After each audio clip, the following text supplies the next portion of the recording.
Bienvenue dans le podcast Les Vendredis de la transition écologique. Des témoignages d'élus locaux sur la manière dont les municipalités s'investissent pour faire progresser la transition écologique sur leur territoire. Proposé par l'association Citoyens et Territoires Grand Est dans le cadre d'un projet soutenu par l'Adréal Grand Est. Pour que notre planète continue à être vivable, il nous faut relever le défi de la transition écologique en repensant nos modes de production, de consommation et plus largement notre façon de vivre. Parce qu'ils sont proches des habitants et qu'ils disposent de nombreux moyens d'action, les élus locaux en sont des acteurs incontournables. Pour Citoyens et Territoires, je suis allée à la rencontre de maires et de conseillers municipaux qui portent la transition écologique dans leur commune. Je leur ai demandé de m'expliquer leur conception de la transition, de me raconter par quoi ils ont commencé, quelles actions ils ont mises en place, et aussi comment ils ont associé les autres acteurs de la commune, notamment les habitants. Vous avez rendez-vous aujourd'hui avec Marianne Lefort, adjointe au maire de Bousse, une commune mosellane d'un peu plus de 3000 habitants, située à une vingtaine de kilomètres de Metz, dans la communauté de communes de l'Arc mosellan. Eh bien, je suis Marianne Lefort, je suis adjointe au maire depuis 2014, c'était mon premier mandat, où j'avais en charge la commission sport, loisirs, culture, jeunesse. Et puis, lors de mon deuxième mandat, en 2020, j'ai échangé les sports contre la commission environnement que nous avons créée à ce moment-là. Tout au long de mon premier mandat, j'avais été très sensible aux questions de l'environnement et donc j'ai souhaité que la commission environnement soit créée. Bon, personnellement, je suis issue de milieu rural, donc très sensible aux questions de l'environnement, de la nature, et voilà, je fais partie de l'association Citoyens et Territoires, de la LPO, Lorraine Nature, et puis dernièrement, Élus pour agir.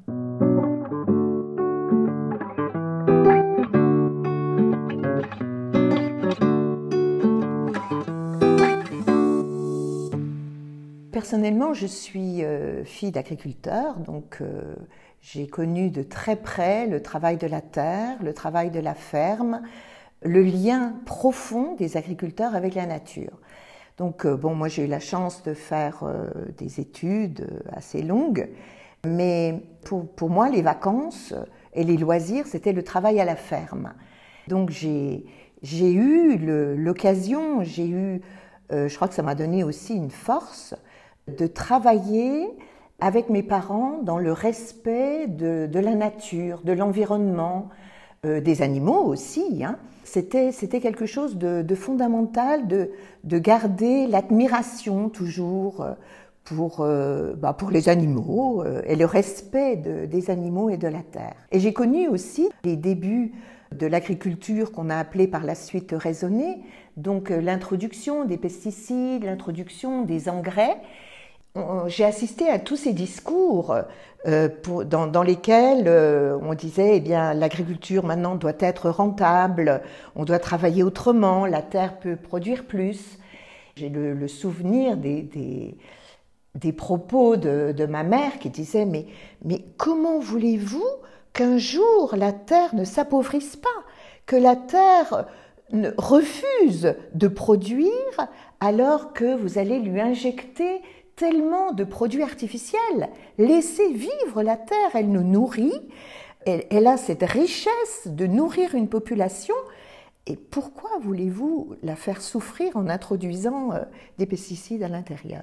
Donc tous ces propos, je crois, m'ont préparé et puis ont créé en moi ce respect de la nature et de l'environnement. En tant que jardinière, parce que je suis une jardinière passionnée, je mesure à quel point c'est devenu une priorité dans nos actions, dans mes engagements. Autour de moi, mes enfants sont devenus aussi tous très très respectueux de l'environnement et on a envie ensemble de faire le maximum pour pouvoir transmettre à nos enfants, moi à mes petits-enfants, j'ai 7 petits-enfants, de transmettre ce respect de la nature, l'admiration qu'on peut avoir face à la nature. Et j'ai envie vraiment profondément de leur transmettre cela et j'ai à cœur de préserver tout ce qui est possible et de faire en sorte que les autres le fassent.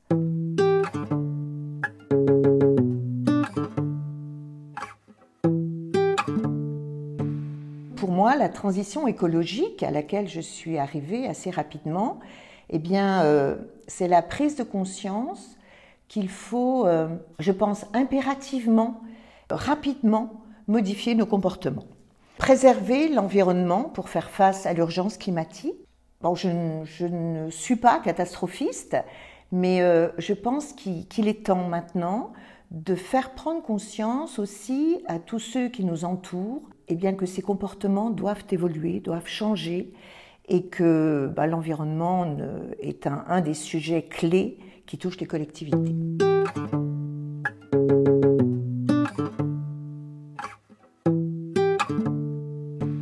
Être élu, pour moi, c'est aussi avoir cette chance, je dirais même cette force, d'être moteur et de mettre en place des actions avec d'autres, grâce à d'autres aussi, pour initier des actions, lancer des projets qui vont nous permettre ensemble d'avancer.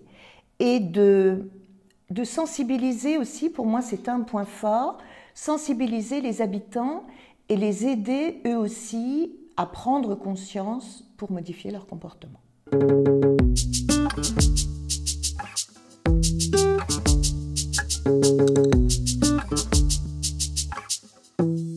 Lors du premier mandat, j'ai créé l'association des jardiniers de Beauce.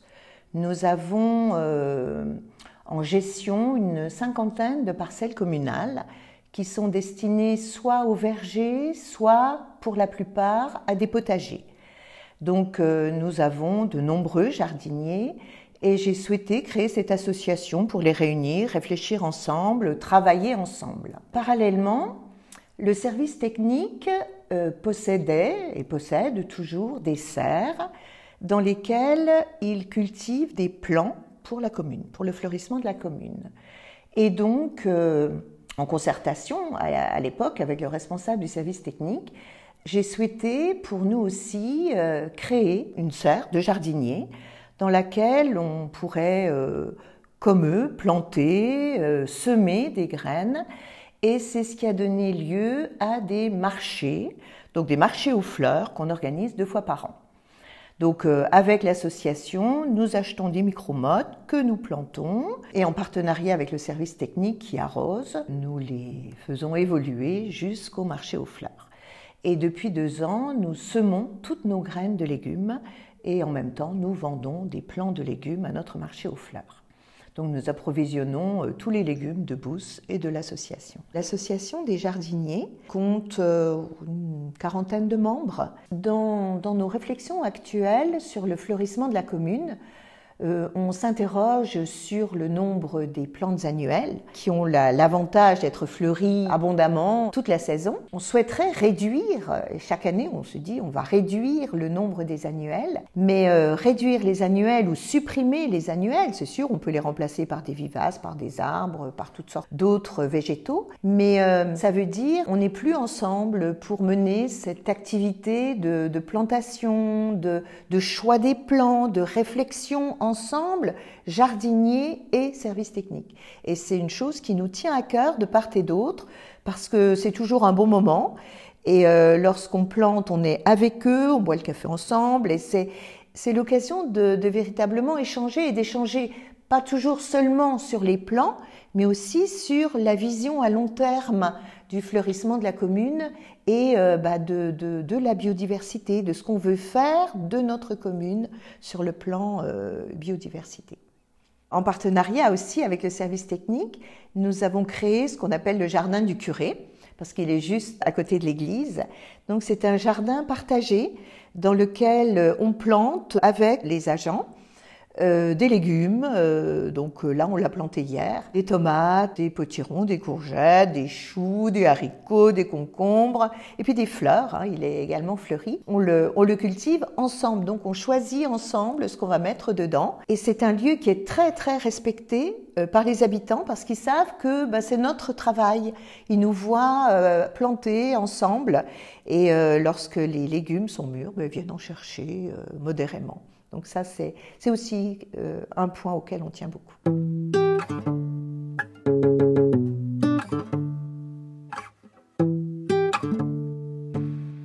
Sur notre commune, alors d'une façon générale, déjà, nous n'utilisons plus de pesticides sur la commune. Le cimetière est nettoyé de façon manuelle. On a le label Commune Nature. Voilà, on pratique l'éco-pâturage, etc. Et pour ce qui est des actions menées en faveur de la biodiversité, nous avons beaucoup travaillé avec la communauté de communes à travers la trame verte et bleue. Donc nous avons eu la proposition de la part de la communauté de communes de créer sur notre commune une portion de trame verte et bleue. Et donc nous sommes entrés vraiment avec joie dans ce programme. Alors qui nous a amené dans un premier temps à planter une ripisylve le long d'un fossé qui est en bordure de nos parcelles communales. Donc nous avons planté là environ 150 saules et aulnes et en complément un verger pédagogique que nous avons attribué à l'école. Et ça leur permet de venir voir de temps en temps l'évolution des arbres, les fleurs, les fruits qui se forment, donc c'est assez bien fréquenté. Et en complément, nous avons souhaité, nous étions en lien avec un apiculteur qui fait également partie de l'association des jardiniers. Il nous a demandé s'il pouvait installer une ruche. Donc bien entendu, nous avons accepté et il a créé un lieu, un lieu de rêve avec ses ruches. En fait, c'est devenu une installation de ruches, il y en a bien une vingtaine. Il y a installé des abeilles noires et les abeilles noires qui justement sont protégées. C'est un lieu vraiment très très agréable qu'il a aménagé et il a proposé également de faire des activités pédagogiques avec les élèves. Donc régulièrement, les élèves viennent voir le verger pédagogique et à ce moment-là, je lui demande de faire un exposé sur les ruches et les abeilles. En lien aussi avec la communauté de communes, nous avons mis en place des composteurs collectifs. Alors là, nous étions comme une pilote de l'arc mosellan, ça suit son chemin tout doucement, mais chez nous, ça fonctionne très très bien. Donc en 2021, on a mis en place 3 sites de composteurs collectifs et le 4e vient d'être mis en place, vu la nouvelle législation qui demande de traiter les biodéchets. Donc 4 sites, on a à peu près 120 utilisateurs des composteurs sur la commune. La particularité que j'ai mise en place, à mon avis, pour que ça fonctionne bien, c'est qu'on a informé les gens. On organise des réunions assez régulièrement autour des composteurs et on demande aux habitants de venir s'inscrire en mairie. À cette occasion, on leur donne un bioseau, fait cadeau d'un bioseau, d'une brochure des règles du compost. Et ils ont pour chaque site le code du cadenas. Donc chaque composteur est fermé au cadenas avec un code. Ce qui permet qu'on n'a pas d'abus, on n'a pas de transgression. Voilà, les composteurs fonctionnent normalement et on a un retour extrêmement positif sur ce plan.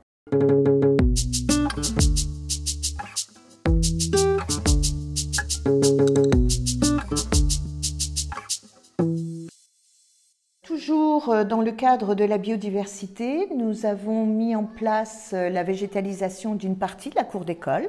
Donc ça s'est fait en février dernier. Le projet remonte à 1 an à peu près. Et on a créé un périscolaire, une nouvelle médiathèque, et on avait un espace au bout de la cour d'école qui risquait de devenir béton, ce qu'on n'a pas souhaité, et donc on l'a végétalisé. On a fait appel à une société qui nous a proposé la formule de la forêt-jardin, du jardin-forêt, donc avec des arbres de différents étages. Elle est en train de pousser, elle demande à prendre de l'extension et de l'amplitude. Nous avons également plusieurs zones qui sont attribuées à la biodiversité. On a toujours, dans le contexte des parcelles communales, une annexe hydraulique qui est un foyer de biodiversité où on observe des oiseaux, des animaux, ça fourmille de vie. Et actuellement, il y a une étude pour la reproduction du brochet. Donc la Fédération de pêche fait des analyses pour voir si éventuellement elle pourrait servir à la reproduction du brochet. Et puis nous avons toujours un partenariat avec la LPO, donc pose de nichoirs, conférences, avec des sorties également pour l'observation des oiseaux. Donc voilà pour les actions menées en faveur de la biodiversité avec et la communauté de communes et la LPO.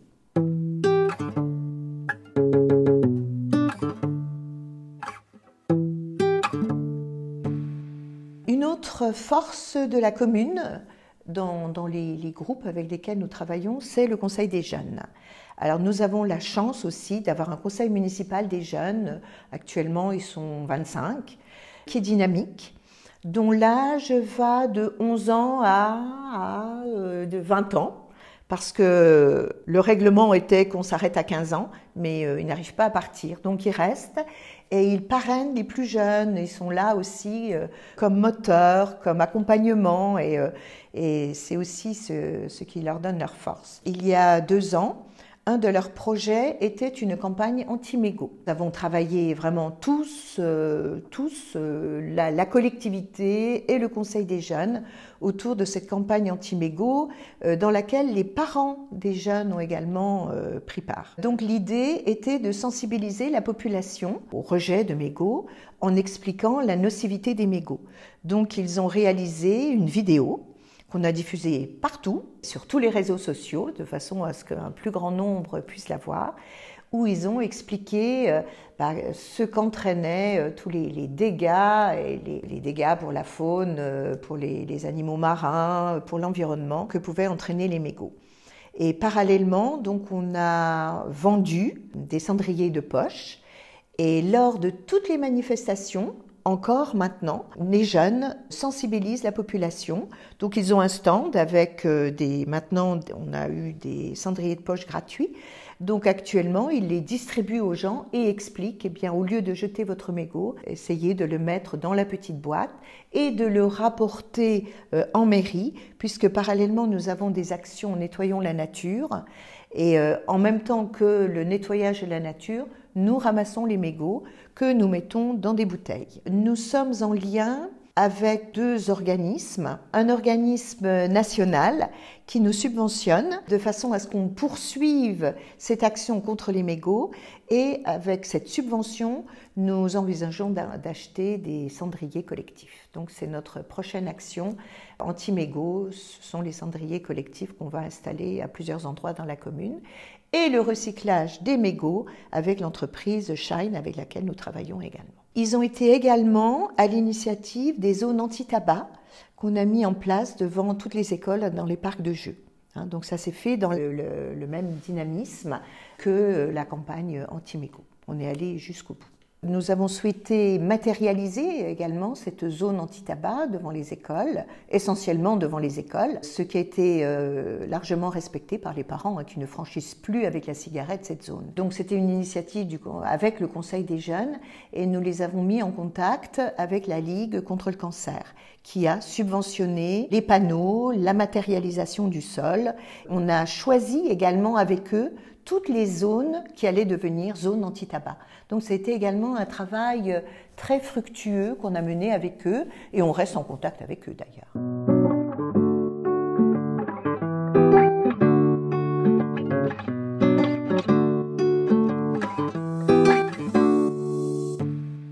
Par ailleurs, nous visons à réduire la consommation d'énergie, bien entendu, puisque c'est un des objectifs fixés pour toutes les communes. Alors, nous avons commencé par l'extinction de l'éclairage nocturne.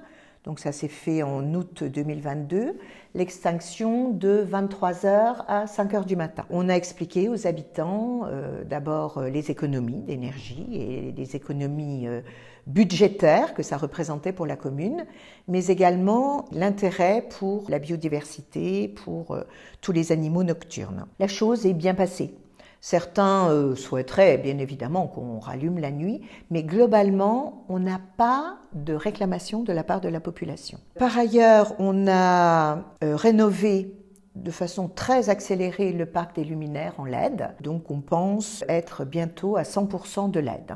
Je pense d'ici 2025, la commune sera équipée 100% en LED. Nous avons rénové les bâtiments publics, isolé un certain nombre de bâtiments publics au niveau des écoles, des bâtiments de sport. Nous avons changé les chaudières à la mairie et dans certains bâtiments communaux, la salle polyvalente essentiellement, et ramené à 18-19 degrés la température de tous nos bâtiments. Donc là, on a considérablement réduit la consommation énergétique. Nous sommes intervenus également au niveau de l'église. Depuis un an, on travaille beaucoup sur la question des panneaux photovoltaïques. Nous aurions souhaité avoir un projet collectif citoyen pour installer les panneaux photovoltaïques, mais l'entreprise avec laquelle nous étions en contact, avec laquelle nous pensions travailler, a été débordée par l'ampleur de la demande et n'a pas souhaité continuer. Donc c'est la communauté de communes qui prend le relais, donc c'est elle qui a lancé les marchés. C'est donc avec elle que nous allons installer ces panneaux photovoltaïques sur essentiellement nos écoles. Ce sont les écoles qui ont été choisies pour les panneaux photovoltaïques et donc c'est une autoconsommation collective. Nous avons également organisé une balade thermographique avec France Rénov', de façon à ce que les habitants puissent voir dans leurs habitats quelles étaient les fuites énergétiques et éventuellement prendre contact avec la société pour faire un bilan. Donc ce qui a donné pas mal de retours. En ce qui concerne l'eau, les services techniques et les jardiniers ont privilégié le paillage, donc on paille énormément. D'autant plus qu'après l'achat d'un broyeur, les agents et la commune broient, et les jardiniers aussi, broient tout ce qui est branchage. Donc on dispose d'un volume important de broyat qui sert pour le paillage. Nous avons supprimé déjà progressivement, depuis quelques années, toutes les suspensions. Il n'y en a plus du tout. Et progressivement, on élimine tous les bacs de fleurissement. Tout ce qui demande de l'eau. Et on privilégie bien entendu les vivaces. Et puis, depuis l'an dernier, nous subventionnons les récupérateurs d'eau chez les habitants. Donc nous avons informé largement par différents billets et en invitant les habitants à se munir de récupérateurs d'eau. Donc nous sommes à peu près autour de 40 là. Dans la population. Donc voilà pour ce qui est des économies et des orientations énergétiques.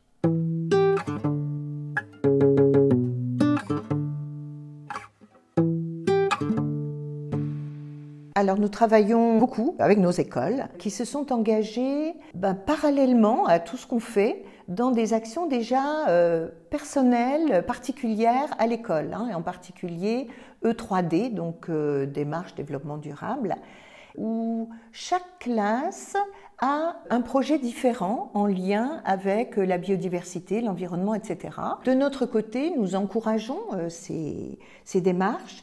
Par exemple, lorsque nous avions pris contact avec la LPO pour la pose de nichoirs, nous avons invité une classe à venir poser les nichoirs dans la forêt. Donc là aussi, nous étions avec les agents techniques pour la partie matérielle, mais toute la classe est venue, donc on leur a expliqué quel était l'intérêt, puisqu'on avait un représentant de la LPO, quel était l'intérêt de la pose des nichoirs, l'orientation des nichoirs, la nécessité de les nettoyer au printemps, de venir observer les oiseaux. Et puis c'était l'occasion aussi d'une promenade en forêt avec la présentation de la forêt, des arbres, etc. Donc c'était vraiment une séance nature très intéressante. Une autre, c'était la visite du verger pédagogique dont on a parlé tout à l'heure, avec l'exposé sur les ruches, les abeilles, etc. Une autre fois, c'était la plantation d'une haie. L'école donc a planté une haie et a eu besoin de l'aide des jardiniers et du service technique. Lorsque nous avons planté la cour végétalisée, donc là nous avons fait appel aux enseignants, mais essentiellement à l'association des parents d'élèves, à tous les parents d'élèves qui sont venus fort nombreux avec des enfants. Enfin, la cour, c'était merveilleux. La cour grouillait d'enfants qui prenaient leurs petits pots de broyade et puis qui allaient le verser sur les plantations. Donc ça a été fait vraiment de façon tout à fait collective. Et le projet n'est pas fini puisque nous attendons des subventions pour continuer à aménager la cour végétalisée. Donc on prévoit un sentier en herbe, des agrès, des jeux en bois, donc une petite maison en bois, des poutres de motricité et également un marquage au sol pour des activités motrices des enfants. Donc c'est une subvention qu'on demande en partenariat mairie-école. Dans notre partenariat avec l'école et puis dans la réflexion sur la mobilité, nous organisons chaque année une semaine qu'on appelle Mai à vélo, qui est nationale. Puis à Beauce, ça fonctionne assez bien. Donc nous avons 3 points de rassemblement à Beauce pour les enfants qui viennent avec leur vélo. Nous sommes une dizaine de bénévoles volontaires et nous allons chercher les enfants à ce point de rassemblement à vélo. Nous les emmenons à l'école pour 8h15. Nous les récupérons à midi, nous les ramenons à 1h30 et nous allons les rechercher à 16h30. Et donc les enfants viennent à l'école en vélo et pour certains c'est le début d'un long cheminement à vélo puisque certains gardent l'habitude du vélo. Bon, pas tous, mais ils viennent en tout cas cette semaine-là. On a chaque groupe, on a une 20-25 enfants à vélo. Et on le prolonge donc nous avons aussi un Poumtrack à Beauce, et on le prolonge par une journée d'animation au Poumtrack vélo, avec une belle journée d'animation à laquelle participe également le Conseil des jeunes.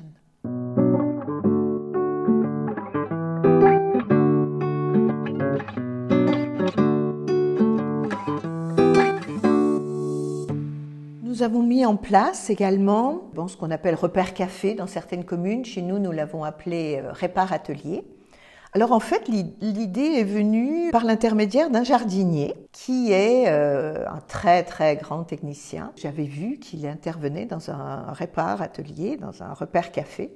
Donc je lui ai demandé s'il était d'accord pour venir à Beauce tenir un Répare Atelier. Et alors, c'est pas un technicien qui est venu, en fait, ils sont 6, parfois 7.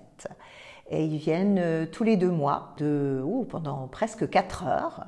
Ils sont à la disposition des habitants de Beauce et parfois des environs pour réparer tous les objets électriques, électroménagers du quotidien. Les gens apportent parfois le grille-pain, la cafetière, l'aspirateur, qui sont voués à la déchetterie, mais qui sont réparés. Les gens repartent le plus souvent avec leur objet réparé. S'ils ne repartent pas avec, eh bien le technicien commande la pièce, l'usager paye le prix de la réparation et puis la fois suivante, il vient récupérer son objet réparé. Alors c'est quelque chose qui fonctionne très très très bien.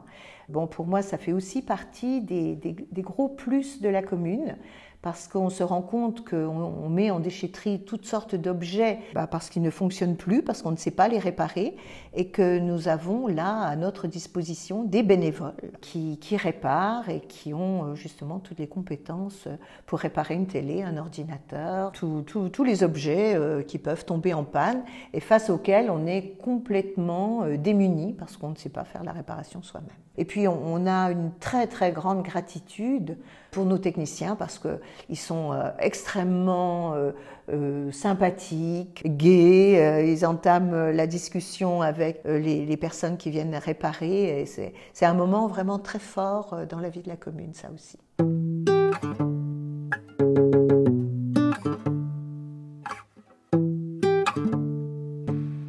Des grandes manifestations beauçoises organisées en septembre, donc depuis 10 ans, c'est l'anniversaire des 10 ans.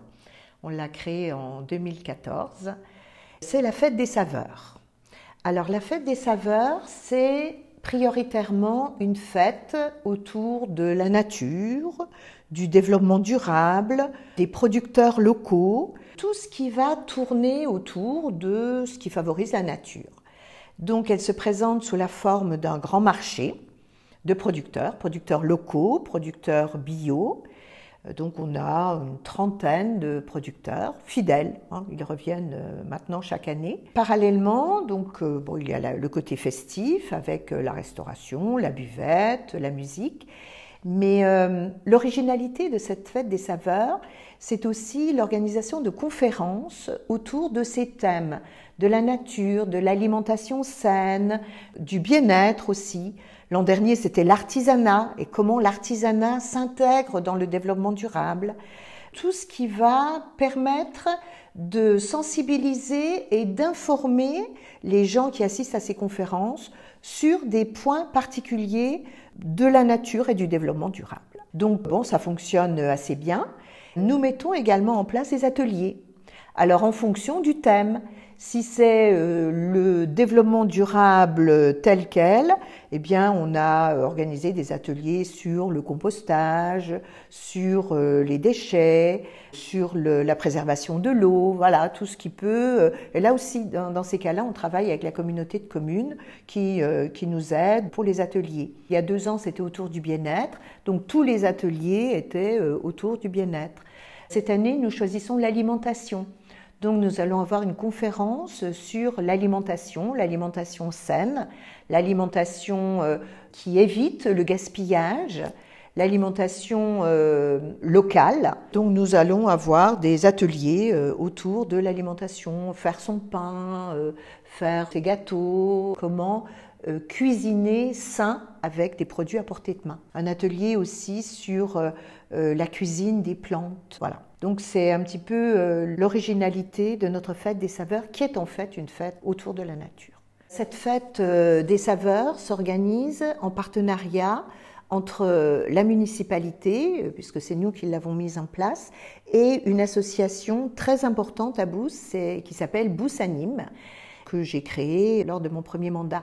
Cette association qui est vraiment précieuse pour la municipalité, qui constitue à peu près de 25 personnes, dont la présidente a un dynamisme extraordinaire. Elle est traiteur. Donc voilà, j'ai repéré très vite ses qualités pour être présidente de l'association. Et donc dès le début, je lui ai demandé si elle voulait bien prendre en charge cette association. Effectivement, elle est précieuse parce qu'avec ses compétences de traiteur, elle gère toute la restauration. Elle fait les courses, elle fait les plats, elle fait les menus, donc voilà, c'est extrêmement précieux et puis elle est très dynamique. Nous allons organiser des journées de Jeux Olympiques là en juillet, 2 journées d'animation JO à Beauce. Eh bien c'est elle qui prend en charge la restauration. Et chaque fois qu'on est en panne en restauration, on dit Nathalie, tu pourrais, pas de problème, je prends. Voilà, ça c'est précieux.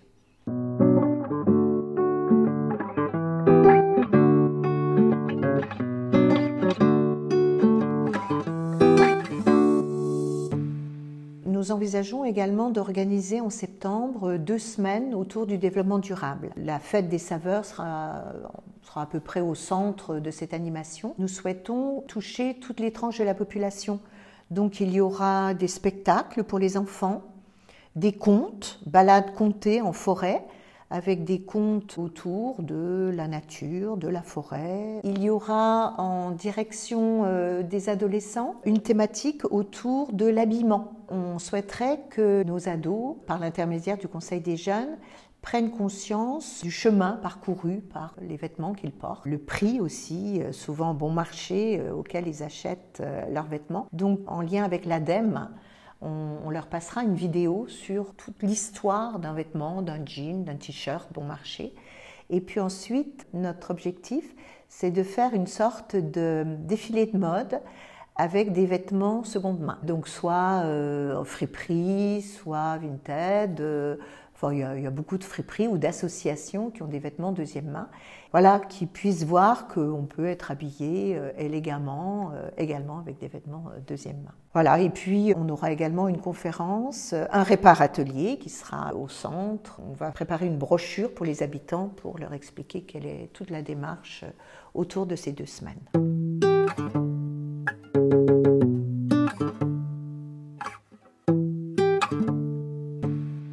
Donc un projet que nous avons en cours, je pense qu'il va dans la continuité de tout ce qu'on a évoqué au cours de cet entretien, c'est celui d'un collectif citoyen.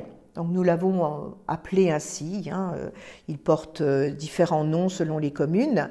Donc pour nous, c'est un groupe de personnes. Nous avons 12 personnes qui nous ont sollicités de près ou de loin pour prendre part à la réflexion qui portent sur différents sujets dans la commune. Donc ces sujets peuvent être très variés. Alors il est évident qu'ils ne prennent pas la place d'un conseil municipal, mais ce sont des personnes qui ont différentes compétences. Ces compétences-là, justement, on souhaite qu'elles puissent être favorables aux choix, aux décisions qu'on va prendre dans la commune. Ils peuvent nous aider à voir les choses différemment et porter avec nous le regard des habitants de la commune.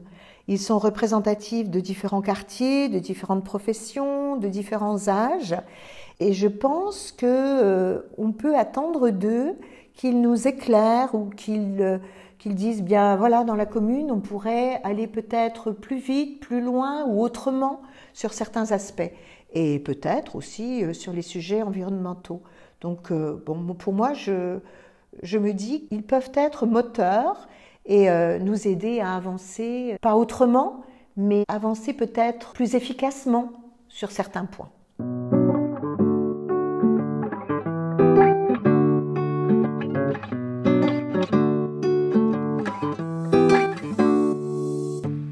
Un point qui nous tient à cœur, à tous les représentants de la commune, le maire, les adjoints et le conseil municipal, tout ce qui touche à la communication. Alors nous ne sommes jamais satisfaits, parce qu'en termes de communication, nous avons Panneau Pocket depuis quelques années, le site de la mairie, le site Facebook de la mairie, le bulletin municipal qui est complété par une brochure tous les 2 mois qu'on appelle le Boost Info.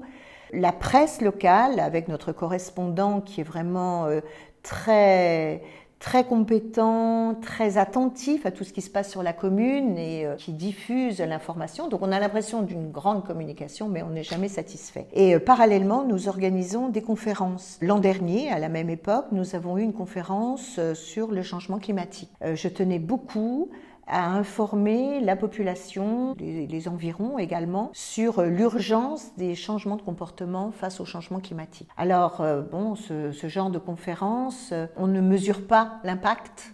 Donc voilà, je ne sais pas si les gens ont forcément changé leur comportement suite à cette conférence. On l'a doublé d'une fresque du climat qui est organisée à la médiathèque. La médiathèque est aussi le lieu relais des conférences que nous organisons au niveau de la commune. Donc, conférence sur la biodiversité également, qui s'est faite lors de la Fête des Saveurs en partenariat avec la communauté de communes. Régulièrement, des conférences sur l'alimentation, sur la production locale. Donc, les conférences, pour nous, c'est un point important de communication avec la population. Et le bulletin et tout ce qui touche à l'écrit, puisque le bulletin est diffusé dans tous les foyers, donc les gens ont connaissance de tout ce qui se fait.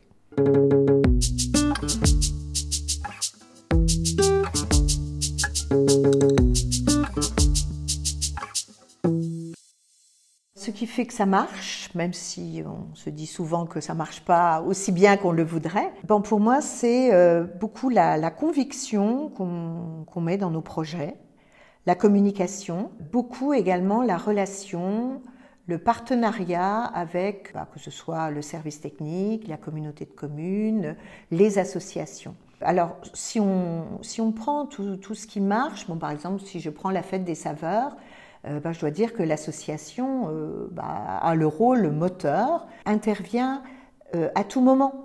C'est l'installation des tables, des bancs, de toute la restauration, mais ce sont aussi des membres qui se sont investis au-delà de l'association proprement dite.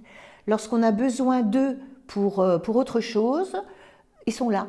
On peut faire appel, on n'a pas assez de monde pour nos plantations. Est-ce que vous pouvez venir nous donner un coup de main? Ils sont là. Donc je crois qu'il faut dire qu'on a 30 associations à Beauce. C'est une commune qui est riche d'associations et que toutes ces associations, à un moment donné, sont amenées à collaborer et que ça crée, je trouve, une dynamique qui est tout à fait particulière à Beauce. Alors pour ce qui est des jardiniers, effectivement, moi j'ai la casquette responsable des jardiniers et adjointe à l'environnement, donc ça facilite les choses et ça me permet d'être moteur pour tout ce qui va concerner le fleurissement, l'espace public, tout ce qui touche à la nature. Mais je crois aussi très fort à la communication qu'on établit avec les habitants. Je prends l'exemple de la taxe incitative. Une des particularités de notre commune a été le démarchage dans toutes les maisons. Le maire, les adjoints, les conseillers municipaux ont tous fait la démarche d'aller expliquer aux habitants ce qu'était la taxe incitative. La question des déchets, la nécessité de réduire les déchets. Et dans les nécessités de réduire les déchets, comment fait-on? On a des composteurs collectifs. Vous pouvez utiliser les composteurs collectifs. Et donc, on n'a eu aucune récrimination par rapport à la taxe incitative, par exemple. Pour ce qui est de l'éclairage nocturne, on a très peu de retours négatifs. On a communiqué. On a communiqué aussi pour le fauchage tardif. Première année, qui remonte à assez loin. Oh là là, c'est sale, on le dit encore, on le dit beaucoup. Mais pour le fauchage tardif, plus personne ne dit rien. Jamais. Le fauchage tardif a été entièrement adopté. Alors, ce qui n'est pas véritablement adopté, c'est les herbes qui poussent entre les pavés, sur les trottoirs, voilà. Donc ça passe encore difficilement. Mais personnellement, je suis convaincue que, bien sûr, nous avons un rôle de moteur au niveau de notre équipe. Je crois que nous avons une équipe communale qui est active, qui est convaincue de son rôle. Et dans ce rôle, nous avons embarqué également nos conjoints qui sont là pour installer lorsqu'il y a une manifestation, qui sont là pour accompagner en vélo, qui sont là, mon mari est allé acheter des brioches ce matin, voilà. Je crois qu'on est vraiment une équipe. On est une équipe soudée autour du maire, de l'équipe technique, de tout le personnel de la commune, et je crois que c'est aussi ce qui fait que ça fonctionne.